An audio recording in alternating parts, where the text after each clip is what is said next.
Assalamualaikum warahmatullahi wabarakatuh. Kami dari kelompok 2, kami di sini akan menjelaskan tentang ketentuan akad nikah dan wali nikah. Berikut adalah materi-materi yang akan kami sampaikan.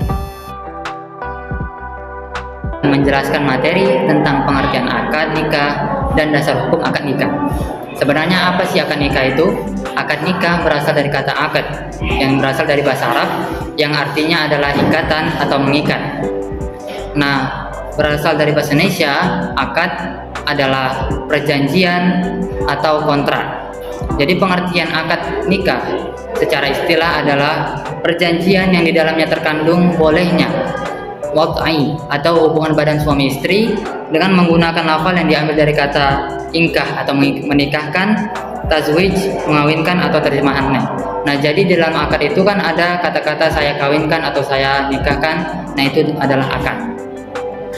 Nah, kemudian dasar hukum akad sendiri di dalam Quran surah An-Nisa surah keempat ayat 3 yang lafalnya berbunyi A'udzubillahi minasyaitonirrajim fankihu ma taba lakum minan nisa masna wa thulatsa wa ruba', yang artinya nikahilah wanita yang bagus untuk kalian 2, 3, dan 4. Saya akan menjelaskan terkait dengan ijma' para ulama tentang hukum menikah. Yang pertama, hukum asal menikah adalah sunnah, yakni bagi orang-orang yang memang sudah mampu untuk melaksanakannya. Mampu di sini maksudnya seseorang ini mampu secara materi, secara fisik, ataupun juga secara mental untuk melaksanakan pernikahan tersebut. Yang kedua, hukum menikah bisa menjadi makruh apabila seseorang ini memang tidak mempunyai hajat untuk menikah ataupun tidak mendapati bekal. Atau bisa juga seseorang ini memiliki kelainan seperti penyakit HIV, AIDS, dan impotensi yang memang menghalangkan dia untuk melakukan hubungan badan. Orang-orang yang memang tidak memiliki hajat untuk menikah ataupun tidak mendapati bekal lebih diutamakan untuk beribadah jika memang ia senang beribadah. Namun jika tidak, maka menikah lebih diutamakan. Yang termasuk dalam ibadah di sini adalah mempelajari dan mendalami ilmu agama. Saya akan menjelaskan tentang rukun nikah. Rukun nikah ada 5. Yang pertama sigot, lafal yang berupa ijab dan kabul. Saat pernikahan, pengucapan lafal ijab dan kabul harus bersambung, tidak boleh terputus ucapannya. Yang kedua, zaujah, calon istri. Yang ketiga, 2 orang saksi. Dalam pernikahan harus ada saksi. Saksi menjadi salah satu rukun nikah dan syarat sah menikah dalam Islam. Setiap pernikahan muslim wajib ada saksi nikah. Terdapat minimal 2 orang saksi saat ijab dan kabul. Untuk menjadi saksi harus seorang laki-laki dewasa, beragama Islam, dan memiliki pengetahuan agama Islam yang baik. Yang keempat, zauj, calon suami. Yang kelima, wali. Dalam pernikahan harus ada wali. Syarat sah menikah dalam Islam lainnya adalah wali nikah harus laki-laki. Sebuah pernikahan wajib ada wali nikah untuk perempuan. Wali nikah yang utama adalah ayah kandung. Jika ayah kandung sudah meninggal dunia maka bisa diwakilkan oleh laki-laki dewasa dari keluarga ayah seperti kakek, kakak, atau adik kandung ayah perempuan. Kalau memang wali dari keluarga tidak ada, maka alternatifnya adalah wali hakim yang mendapatkan izin dari penguasa negeri. Baik, di sini saya akan menjelaskan tentang apa itu sigot. Sigot adalah sesuatu yang sandarkan dari 2 pihak yang berakad yang menunjukkan atas apa yang ada di hati keduanya tentang terjadinya suatu akad. Hal ini dapat diketahui dengan ucapan, perbuatan, dan tulisan. Sigot dapat dikatakan juga sebagai ijab dan qabul. Adapun pengertian ijab dan qabul. Ijab secara umum dapat diartikan sebagai apa yang muncul Saya akan pertama kali. menjelaskan tentang syarat-syarat menjadi wali dan juga saksi. Yang pertama ada Islam, yang kedua mukallaf, baligh, dan juga berakal. Jadi tidak sah jika anak kecil atau orang gila yang menjadi wali. Yang ketiga itu ada merdeka, tidak sah jika wali perempuannya itu seorang budak. Yang keempat itu ada al-adalah atau adil secara zahir. Kemudian syarat tambahan bagi 2 saksi, yang pertama ada Yang pertama bisa mendengar, yang kedua bisa berbicara, yang ketiga bisa melihat. Dan yang terakhir adalah dobit atau yang ingatannya kuat. Nah, jadi saya akan melanjutkan materi tentang wali nikah. Jadi wali nikah itu ketika ayah kita sudah meninggal atau tidak bisa hadir, itu sebenarnya bisa diwakilkan dengan yang lain. Salah satunya yaitu bisa diwakilkan dengan kakek dari jalur ayah, saudara laki-laki kandung, saudara laki-laki seayah, anak laki-laki dari saudara laki-laki kandung, anak laki-laki dari saudara laki-laki yang seayah, saudara kandung ayah, saudara kandung yang seayah, anak laki-laki saudara kandung ayah, anak laki-laki saudara kandung yang seayah, dan nanti yang terakhir ada hakim. Jadi kalau misalnya ayah kita telah meninggal, bisa diganti dengan abang kita atau saudara kita yang pertama. Nanti ketentuannya ketika kita nggak punya keluarga lagi, atau biasanya itu mualaf sih seperti itu. Ketika keluarganya semuanya beragama Kristen dan dia sendiri yang masuk Islam, maka dia kan tidak punya wali. Maka itu dapat diwakili dengan hakim dari KUA. Jadi ya hakimlah yang mengawini dia. Mulai akad, kita latihan dulu ya Pak. Apa itu? Saya nikahkan dan kawinkan engkau. Saya nikahkan dan kawinkan engkau dengan putri saya yang bernama Elza Mutia binti Fajriansyah dengan mahar seperangkat alat sholat dan emas seberat 15 mayang dibayar tunai. Saya terima nikah dan kawinnya Elza Mutia binti Fajriansyah dengan mahar seperangkat alat sholat dan emas seberat 15 mayang dibayar tunai.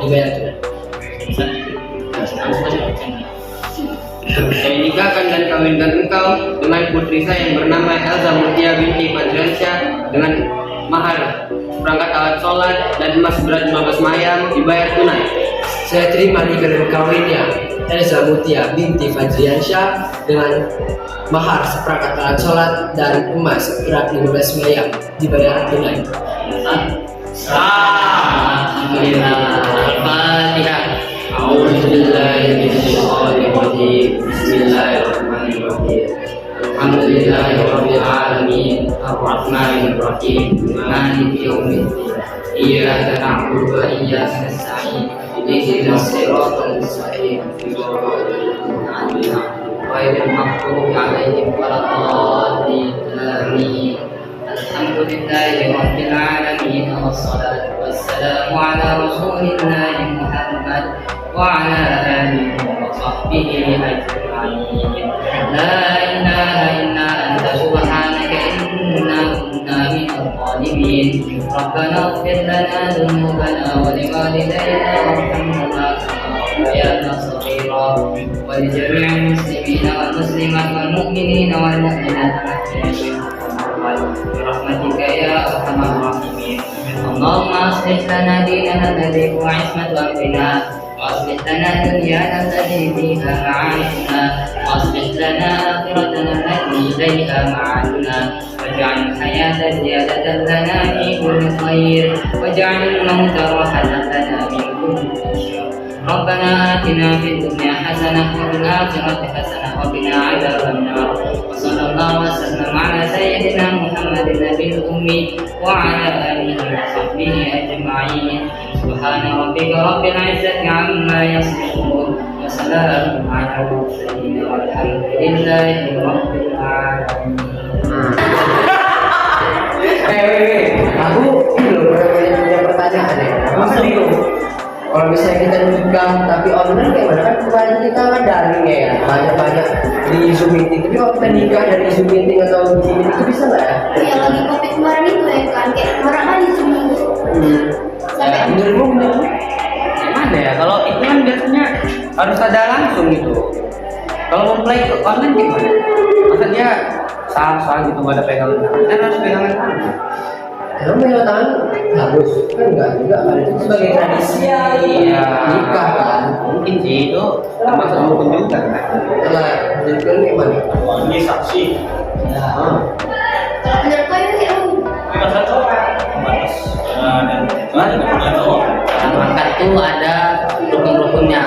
Salah satunya itu ada wali, ada saksi, dan juga ada dalam akad itu ada syarat-syaratnya. Salah satunya tuh harus ada dalam satu majelis rukun tersebut. Jadi kalau misalnya online terus nggak datang gitu kan, jadi mau gimana gitu? Kau juga kan internet di Indonesia tahulah gimana ya kan, agak aneh-aneh sedikit kalau WA kan. Terus nanti kalau Tiba-tiba patah-patah. akadnya nggak jelas kan batal itu, akadnya nggak boleh aja. Dan juga NU juga Nahdlatul Ulama juga sudah mengeluarkan fatwa kalau pernikahan secara online itu dilarang. Berarti kan kemarin kau pernah nampak berita kayak ada orang kan kita nih kau pengen ada yang nikah online, berarti itu nggak sah kayak gitu.